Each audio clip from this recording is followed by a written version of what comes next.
In my last video, I started implementation of graphic support in C++ so that I can leverage C++ and much more easily and rapidly develop code to take advantage of the hardware of my 286 build. In this video, I'm going to kind of continue on that and just show some additional enhancements I've been working on, and maybe would throw out the question to everybody, do you find entertainment value at least, or do you find value in the where I'm going through coding here? By no means am I an expert in assembly or C++. Kind of hacking my way through it, but I'm happy to kind of share what I'm learning as I go through this. If you enjoy this, let me know. If you think that these aren't a good use of video time, let me know too, because there's definitely other things that I could do as far as videos are concerned. Or if you have anything that you think would be nice to see, let me know. And maybe I can spin up a separate playlist, I guess, for some of this type of stuff, so it's separate from the hardware aspect or other general aspect of my system build. I'm going to go ahead and turn on my system. And I've got two things that I'm going to show here. One is the output on my VGA monitor, and then the other is this logged output coming out of my serial debugger, basically my Arduino Nano sitting on my board. I did trim down what gets logged on boot, so that is a much shorter list than you've probably seen in previous videos. And over on the main system, I've added a new support for Commandcom. And what I'm going to be working on is building into a file kind of the basic kickstart of the operating system, so that eventually when I get my CF cards or IDE support working with some other storage device, I can load up Command.com, and really it's going to be what gets my operating system kind of up and running. Or at least one of the early files that I get loaded. I have some stuff to figure out there yet. But for now in Commandcom, this is where I'm going to be doing some of this C++ work. I'm going to go ahead and run this. And when it runs, you can see on my serial logger, it's just showing all the int21s that get called from my C++ code. And when this came up, you notice that it said loading, and then it kind of went to a full screen. I clear the screen completely, and then I bring up the border and the welcome to ROS all at once. You didn't see it draw, it was just an instant showed up. And that's because I rendered it to a frame and then showed it all in, all at once. I didn't, like some of this character data, like when I say hello world or what is your favorite color, I'm intentionally printing it character by character and flipping the video card frames as I print those characters. I don't have to do it that way. And with the welcome to this ROS up top, I kind of pre-rendered all of that onto a frame and then flipped the video card frame. And so I had the choice of doing either. And then you saw the little sprite, run across the screen at the bottom.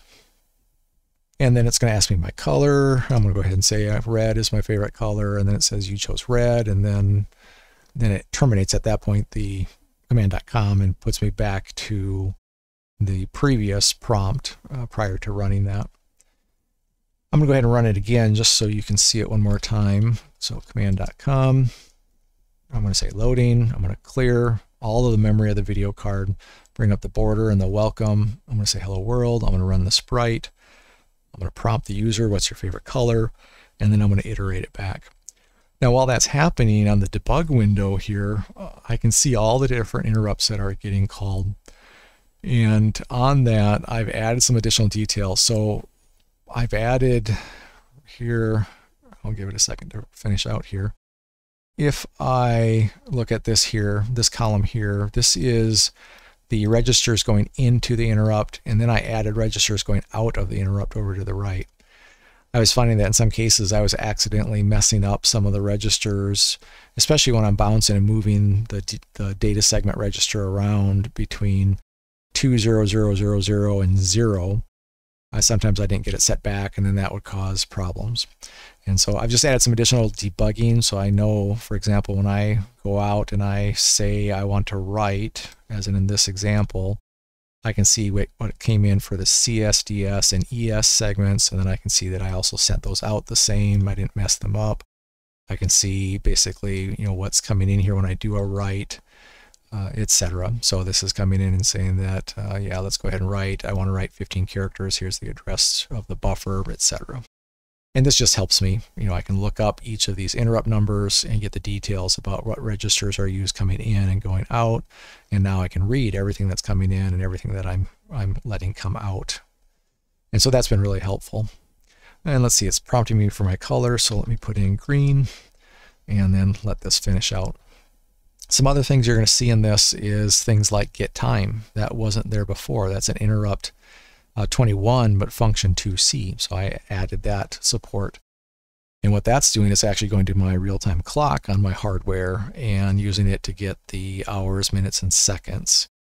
The C++ expects that I can also provide milliseconds when it calls this 2C, which I can't provide milliseconds. So the most granular I can get for time is second by second. I can't do millisecond type of work yet until I change out or get a better real-time clock in there.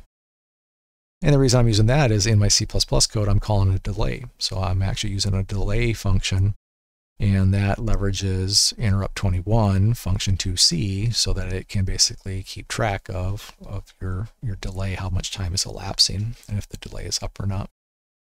So this is the type of stuff I'm logging. You can see it eventually terminated and got me out. So all of that is working. What I'm going to go ahead and do is maybe flip over to the code and just walk through some of this. I don't have this formally scripted out, so I'm going to kind of just wing this as I go through it, but give you the idea. I'm really working in this file still called hello CPP, even though I typed Commandcom to get to it, and I'll eventually rename this to be a command.com file instead of a hello.com. This is just the file I'm working in for now. You can see I'm including a bunch of other things now in addition to what I was using before. Like this string, I might have had string in there before, but now I'm including like DOS as an example, so I can get to a timer function.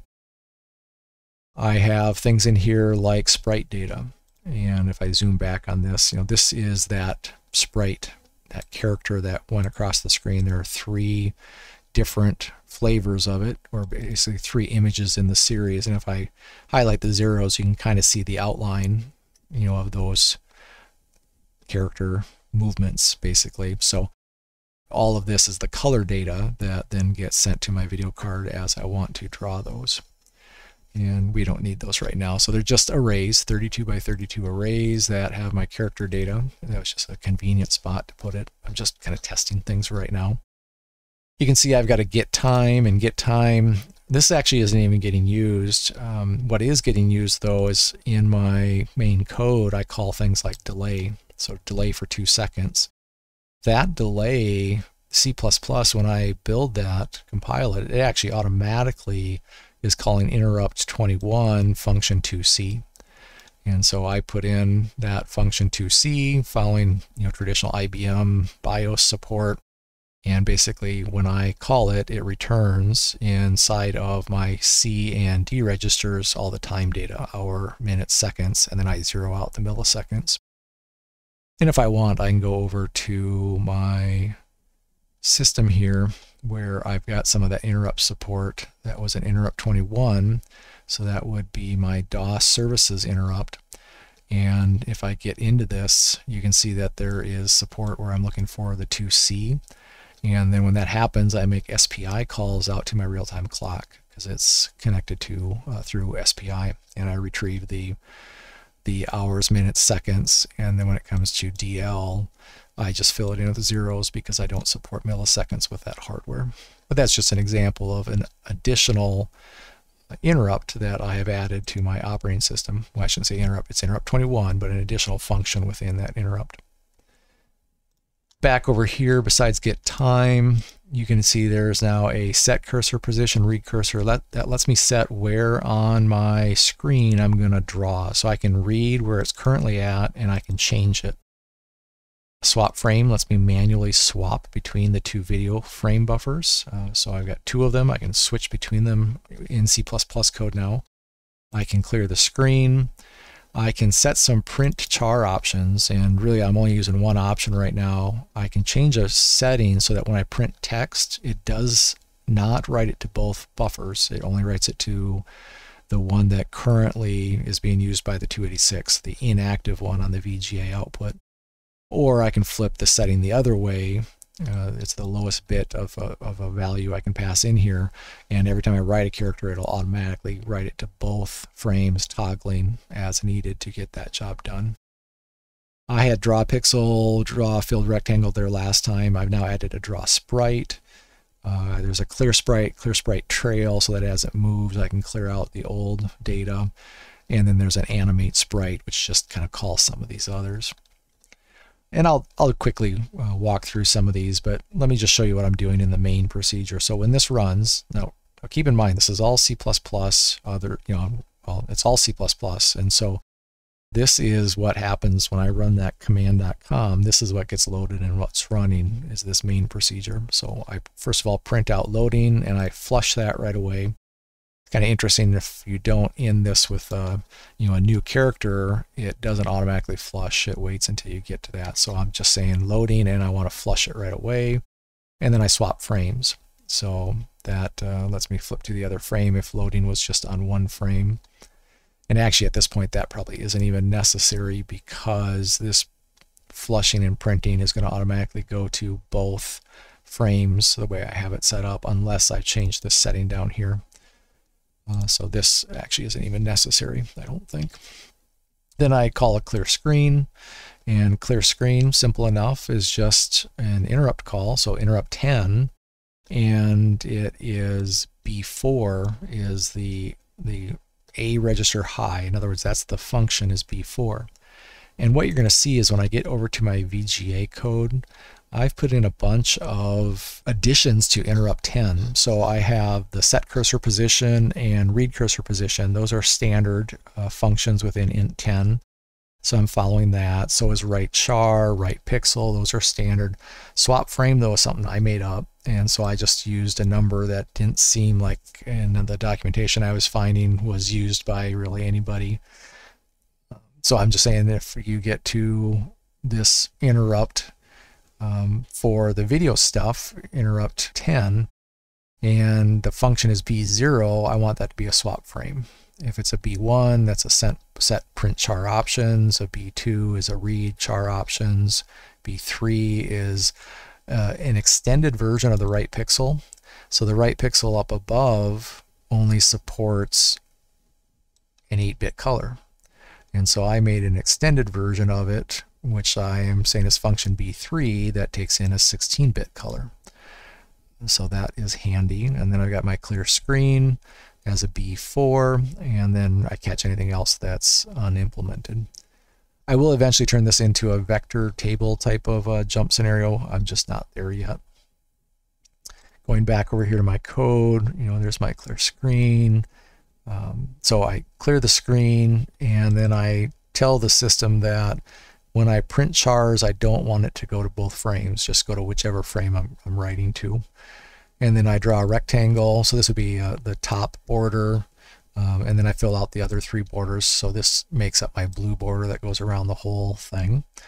And I am at this point, when I do a draw rectangle filled, it calls draw pixel, and draw pixel is calling my B3, that extended draw pixel capability, not the standard one that only takes 8-bit color. So I do have full 16-bit color support here now. Then after that, I set my cursor to a certain position. And again, these are all interrupt calls. So if I go to set cursor position, I'm just doing an interrupt 10, function 02, and I'm giving it the X and Y screen coordinates where I want my cursor to be. When I say cursor, I'm tracking position. I don't sound like I have a flashing cursor or anything like that at this point. Maybe at some point I'll get there. I probably need to get a timer running to make that work. So then once that's done, I flush all of this text out, because I say welcome to ROS. So here's my border, here's that initial text, I flush the text, and then I swap frames. As soon as I do that, it's now visible on the screen, and once that comes up, I then go fill the alternate frame in with the exact same thing. And that way, as I start typing and I'm bouncing between frames, this stuff doesn't flicker or flash or anything like that. It's just on both frames. And then I disable that only write to one frame option. So now moving forward, any text I write will go to both frames. And then I come in here, I set my position, I say hello, I flush it, and then I call this Animate Sprite. And Animate Sprite is basically just logic that says, clear a previous sprite and then draw a new sprite, draw it at a position that I'm going to kind of move from 20 to 600 for my X, moving by 6. So just move the sprite 6, 6, 6, 6, move that over, and then as you're doing that, rotate sprite numbers. So this will go from sprite 0 to 1 to 2. In other words, it's going to rotate through those 3 different images as it's moving across and drawing. And as it's moving across and drawing, it's drawing on alternate frames. So I'm bouncing between video frame buffers, and then I'm rotating between the 3 images as I do that bouncing between. And at the very end of all of that, as it's going, it's got to clear up the, if I move the sprite to the right, there's still some leftover parts of it that I need to clear up on the left. That's what this clear sprite trail does. And then once I get all the way to the edge, then I want to erase the sprite from both frames, and that's what I do here. So that would be my Animate Sprite. And then I can come down and then I set my cursor position, I ask a question of the user, and then I use fgets. So you can see I was using a printf to send stuff out. Here I'm using fgets to read stuff in. I will comment that I'm using this Commandcom, and it has some somewhat irritating limitations. So it definitely is not a full, I can't do everything that I'd expect I could do in C++. There are a lot of limitations with Commandcom. But this is what I've selected as how I'm working with this stuff. So there's probably better ways in full-blown C++, but some of the stuff I've been trying just is not supported in Commandcom. So this is where I'm at, is using printf and then fgets. But this lets me pull in input from basically my console in, so I can type stuff in. This is interesting. I had to do a fair amount of work though to get this to work. And so when I run this, it's going to basically go out and it's going to have to say, I need to read. So somewhere in here, I'm going to say, what is your favorite color? And then I am going to read. And the return of that, of course, needs to be this text, whatever the user typed in, green. But I can't return until they've typed in stuff and hit an enter. So I need to know and track that. What I'm actually doing in that code is I'm changing the interrupt from the normal keyword interrupt to a special interrupt, and I'm capturing all basically the data that the user's typing in, and then when they hit enter, then I'm feeding it back as part of the response of this interrupt. So I come back and I say, yeah, I have your response, I have your 6 characters, so GREEN, and a new line character is probably the 6th one. And here's an address of where that is, the buffer where that is stored at. And then that sends it back, and then I can use it back here as part of this selected color. So then I can look at that, and I actually come in here and I look at the length, and I take the last character and just put in a 0 and get rid of the the new character that was there. The new line character. Then I come in and I say, okay, you chose, and then I read back, and this is how I'm reading back. I'm actually iterating through. I've had better luck with this. I'll go back and try some of the other ways to print out an array of characters here, or a byte array, character array, but this one seems to be really reliable on this system compared to some of the other ones with Commandcom. So I'll play with that and see if I can make that better. Then I flush it, and then I wait for 2 seconds, and then I drop out of this C++ program back into what my system originally booted to. Maybe consider that kind of the bootloader OS type of thing. So, I've kind of spent 20 minutes here, 15 minutes just kind of going through this, and I don't think you need to see through every one of these in detail, but they're all pretty much the same thing. You're going to see that it's me raising an interrupt, and it's either going to be interrupt 10 or 21. Those are the 2 that I'm using exclusively. Or it's me calling something that in and of itself generates an interrupt. So things like the printf, the flush, the delay, the reading, the fgets, all of those are automatically generating interrupts when I compile this code. It translates those into the appropriate interrupts. And if I go over to my OS again, this file that I've got called os.asm, in my DOS services, that's where I've got all this code that just simply supports, like the read. The read is probably the most complicated one I've got so far, and I know it needs some work. But basically what you see here, all of this code is part of the read. And so in that's where I'm doing things like moving my interrupt to a different interrupt, a special interrupt that's just for this DOS-COM, telling my PIC that, hey, I process the interrupt. I actually enable interrupts inside of this interrupt because I need to, so that I can receive those keyboard input, even though I'm in the middle of an interrupt 21 already. So that's the type of stuff I've got to do inside of here. But it works. It needs some cleanup, but it's working where it's at. And if I go over to the VGA again, I've got all these in here that I've been working on, like the set cursor, read cursor, write char, pixel, swap frame, etc., etc. And those seem to be working fine at this point.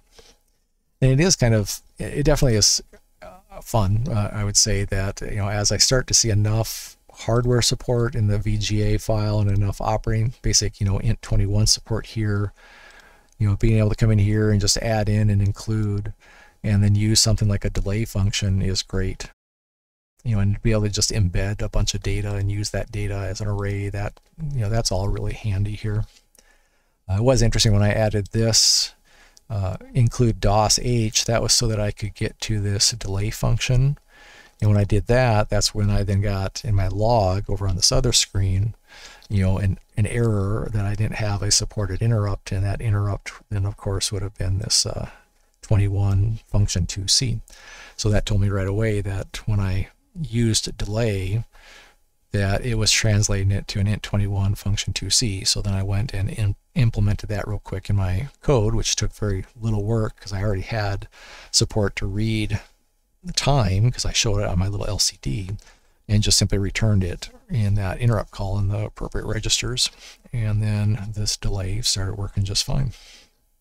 So those are the updates I've got for now. I'm gonna, like previous videos, I'm gonna keep chipping away at this and keep adding things to the C++. This output on the screen, if I reset my computer again,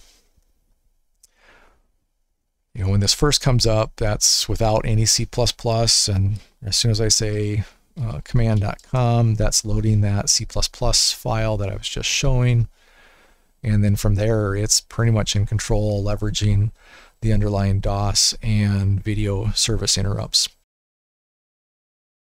My sprite isn't the most exciting sprite there, but I was just trying to experiment and see how fast this can render a 32 by 32 plus clean up the trailing content behind it. So it's not super fast, but I don't know if I have any expectations at this point. And I would say that I've not done any optimizations. I know with all of my code, there's a lot of stuff that I can do to make things better. And that's stuff I'll work on in the future. And keep in mind, I also have all the stuff that I'm logging to this here, and all of that is tremendously slowing things down. So I need to take out all of that logging at some point.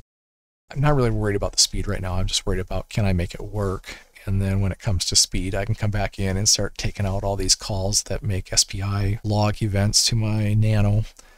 And that will speed things up, especially for all the C++ code besides the pixel writing. I don't think I'm doing any logging for, well, I know I'm not doing any logging for int10. So hex 10, that stuff's running. It's got a lot of overhead to it because I'm using, for example, write a pixel to an address, and I've got to translate that address into the appropriate memory address. And bank, remember the way my video card is set up, I've got 2 frame buffers, but those frame buffers are each a meg in size, and I have a register that I have to call an IO call to flip which, let's see, 64K segment within those do I want to actually work with. And so there's all this automatic code that I built that if you give it an XY coordinate, it determines how to set that register, sets the register, it translates pixel addresses into memory addresses. All of that is underlying stuff that has to happen every single time I write a pixel. Previously, I've shown a little spaceship flying across on my video card, and that performs much better, but in that case, I'm doing direct memory copies, and I'm not going through that extra overhead layer. But I think in a DOS world, you would be going typically through this draw pixel, unless I have a video service that maybe supports drawing a sprite, and then I would just have to be able to access where that sprite is, send a pointer to the sprite, and that's probably what I'll get to at some point. And that'll work well as long as sprites are moving horizontally. As soon as they have to move diagonally or vertically, then I do have to move between these different 64K segments within my video memory and use that I/O port accordingly. Okay, so enough rambling for now. Thanks for watching. Like I mentioned at the beginning, if you think this type of stuff is interesting or want to see more or less of it, love feedback. And I will keep chunking away. I think I'm going to actually turn off all of this, set it aside, and start soldering up my new system board. So I did have a quick post on my YouTube community that just showed the picture of that came in and looks great. Now I got to get it populated and see if I can actually make it work.